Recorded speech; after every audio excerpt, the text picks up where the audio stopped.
नमस्कार, मी सुरेश मुरलीधर कोडितकर यूट्यूबवरील अपडेट या चॅनलवर तुम्हा सर्वांचे स्वागत करतो. मित्रांनो, आपल्या सगळ्यांना माहिती आहे की संसदेचं पावसाळी अधिवेशन चालू आहे.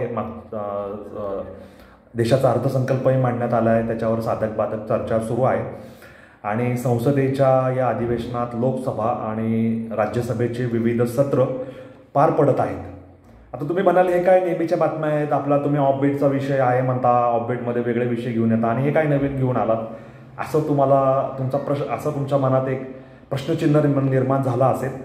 तथापि तुम्हाला माहिती आहे की मी ऑफबीटला जे विषय योग्य वाटतात मला तेच विषय मी घेऊन येत असतो आणि आजचा हा विषय अत्यंत महत्त्वाचा आहे, कारण हा विषय भूतकाळाशी जसा संबंधित आहे तसा तो येणाऱ्या भविष्यकाळाशी संबंधित आहे आणि आजच्या वर्तमान काळाला सुद्धा तो लागू ठरणारा आणि वर्तमान काळ ढवळून काढणारा असा आहे. कुठला विषय असा आहे तर अनेक लोकांनी आता मध्यंतरी एक खोटं नरेटिव्ह चालवलं होतं, म्हणजे जनमानसात गैरसमज, चुकीचे समज निर्माण करणं आणि जनमानस गोंधळून टाकण्याचं असं एक षडयंत्र काही राजकीय पक्षांनी, देशविरोधी लोकांनी ह्या देशातलं जे मूळ सनातन तत्व आहे ते नष्ट करण्याच्या हेतूने, लोकशाही व्यवस्थेला नख लावण्याच्या हेतूने आणि विद्यमान जे सरकार आहे त्याला पदच्युत करण्याच्या हिशोबाने काही ढोंगी गोष्टी, काही खोटारड्या गोष्टी चालवल्या होत्या. आणि ते गोष्टी म्हणजे सरकार संविधान नष्ट करणार आहे, सरकार संविधानाची पायमल्ली करणार आहे, संविधानाला धोका पोहोचवण्यात येणार आहे असं म्हणून काही लोकांनी संविधानाच्या प्रती दाखवून आपलं संविधानाप्रती असणारं नकली प्रेम दाखवण्याचा प्रयत्न केलेला आहे. परंतु याच लोकांनी संविधानाची हत्या करून संविधानाला पायदळी कसं तुडवलं होतं, संविधानाने आपल्याला दिलेले मूलभूत अधिकारांनाच मूठमाती देण्याचं, माणूस म्हणून असणारं आपलं माणूसपण, माणुसकी हिरवून घेण्याचं काम कसं केलं होतं हे आणीबाणीच्या काळामध्ये घडलेलं आहे.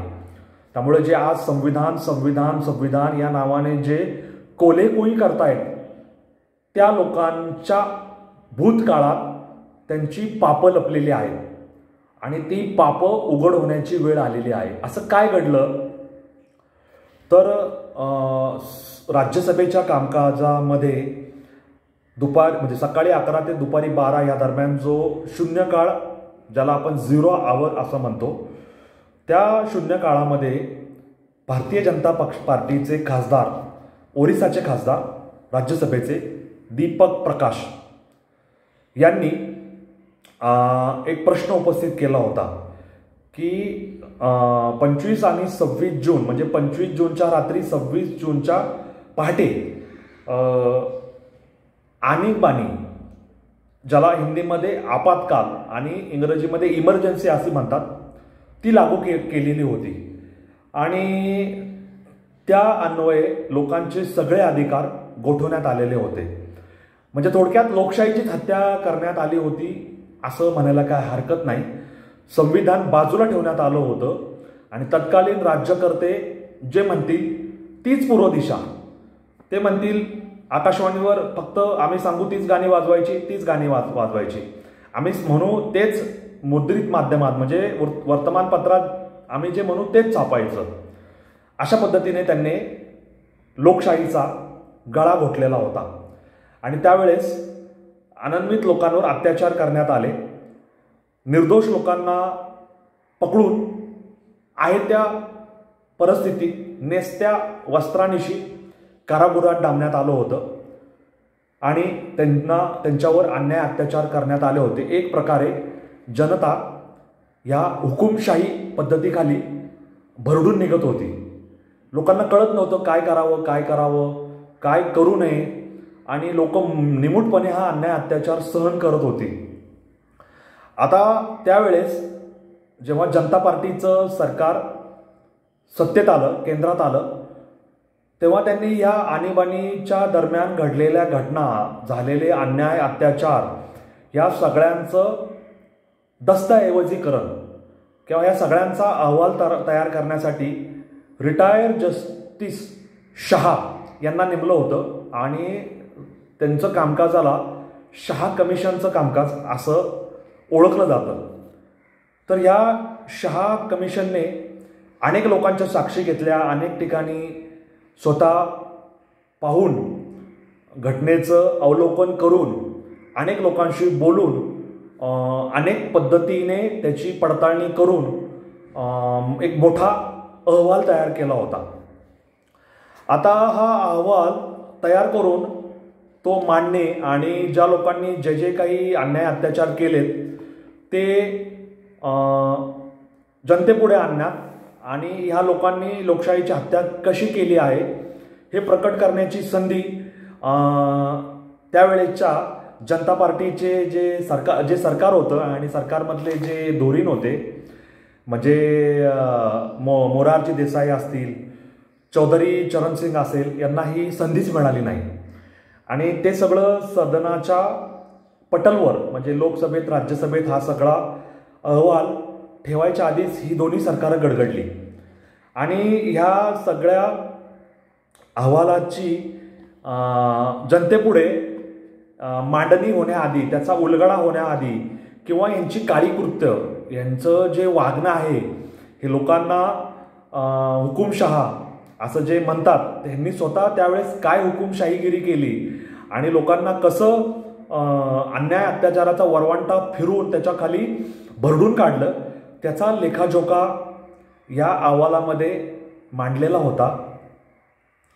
आणि जी व्यक्ती असं म्हणाली होती की India is Indira, Indira is India, D.B. Barua, Devkant Barua, D.K. Barua, Devkant Barua यांनीच या शहा कमिशनच्या पुढे सर्वात पहिली साक्ष दिली. ती सुद्धा इमर्जन्सीच्या म्हणजे या आपत्काल आणीबाणीच्या विरोधात. म्हणजे एकीकडे आपल्या माणसाचं कौतुक करायचं आणि दुसरीकडे त्या क्षणी पलटी मारून त्याच्या विरोधात साक्ष द्यायची, असे हे D.K. बरुआ, देवकांत बरुआ. तर अशा ह्या शहा कमिशननी तयार केलेल्या अहवालाच्या सगळ्या प्रती म्हणजे 1975, 77, 78 केंद्रातील काँग्रेसच्या सरकारने सगळ्या प्रती नष्ट केल्या. त्या देशात असतील, त्या परदेशात असतील, त्या देशातल्या कानाकोपऱ्यात, परदेशात इतरत्र कुठं पसरलेल्या असतील, ज्या ज्या व्यक्तींकडे असतील, ते काँग्रेसच्या असतील, काँग्रेसला मानणारे असतील, काँग्रेसचे भाट असतील, काँग्रेसचे धुरीण असतील, काँग्रेसच्या ताटाखालचे मांजर असतील, त्या सगळ्यांच्या माध्यमातून ह्या प्रती मिळवून त्या नष्ट करण्यात आल्या, त्या जाळून टाकण्यात आल्या असतील किंवा फाडून शर्डिंग मशीनमध्ये चिरडून त्याचा भुगा लगदा करून कचरकुंडीत टाकून किंवा पाण्यात वाहून टाकण्यात आल्या असतील. आणि आपली पापं, आपली कृत्ये लपवून ठेवून शहा कमिशनचं जे सगळं कामकाज आहे त्याच्यावर पाणी फेरण्यात आलेलं असेल. तथापि ह्या कमिशनचा तो 1975-70चा आणीबाणी विरुद्धचा केलेला तपास आणि निर्माण केलेले सगळे पुरावे यांची एक प्रत म्हणजे अहवालाची एक प्रत अजूनही कुठेतरी शिल्लक आहे. ती कुठे शिल्लक आहे ते तुम्हाला शोधून काढायचं आहे, तुम्ही त्याचा शोध घ्यायचा आहे. त्याच्यासाठी गुगल करा, वर्तमानपत्र वाचा, विविध व्हिडिओ पहा, विविध चॅनल पहा, विविध यूट्यूब चॅनल पहा आणि तुम्ही त्याचं उत्तर शोधून काढायचं आहे. कारण राज्यसभेत ज्या भाजपच्या खासदाराने हा मुद्दा उपस्थित केला त्याला समर्थन देताना किंवा त्यांच्या बाजूने बोलताना संसदीय कामकाज मंत्र्यांना राज्यसभेचे म्हणजे आपले राष्ट्रपती यांनी स्पष्टपणे निर्देश दिलेत की माननीय सभासदांनी जी मागणी केलेली आहे म्हणजे राज्यसभेचे सदस्य खासदार श्री दीपक प्रकाश यांनी जी मागणी केलेली आहे त्या अनुषंगाने संसदीय कार्य मंत्री यांनी त्याच्याकडे लक्ष द्यावं, ते नमूद करावं, टिपून घ्यावं आणि ती मागणी पूर्तता करून पुढील कार्यवाही करावी असे आदेश दिलेले आहेत.